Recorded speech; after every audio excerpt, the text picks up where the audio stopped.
ஆண்டவர் உங்களோடு இருப்பாராக.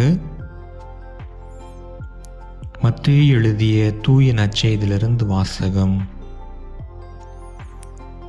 அப்படி செல்லும்போது விண்ணரசு நெருங்கி வந்துவிட்டது என பறைசாற்றுங்கள். நலம் குன்றியவர்களை குணமாக்குங்கள். இறந்தோரை உயிர் பெற்றெழ செய்யுங்கள். தொழுநோயாளரை நலமாக்குங்கள். பேய்களை ஓட்டுங்கள். கொடையாக பெற்றீர்கள், கொடையாகவே வழங்குங்கள்.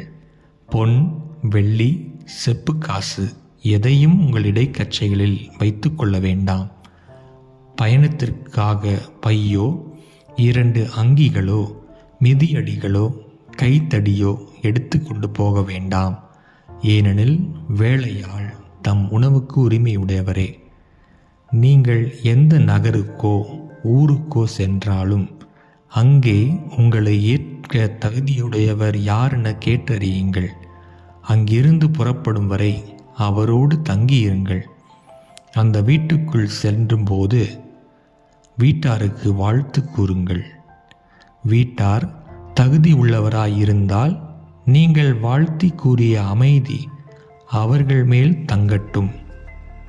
அவர்கள் தகுதியற்றவர்களாயிருந்தால் அது உங்களிடமே திரும்பி வரட்டும்.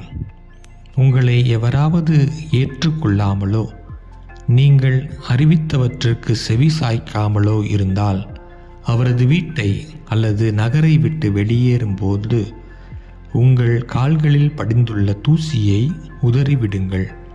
தீர்ப்பு நாளில் சோதோம் கொமோரா பகுதிகளுக்கு கிடைக்கும் தண்டனையை விட அந்நகருக்கு கிடைக்கும் தண்டனை கடினமாகவே இருக்கும் என நான் உறுதியாக உங்களுக்கு சொல்கிறேன். ஆண்டவரின் அருள்வாக்கு.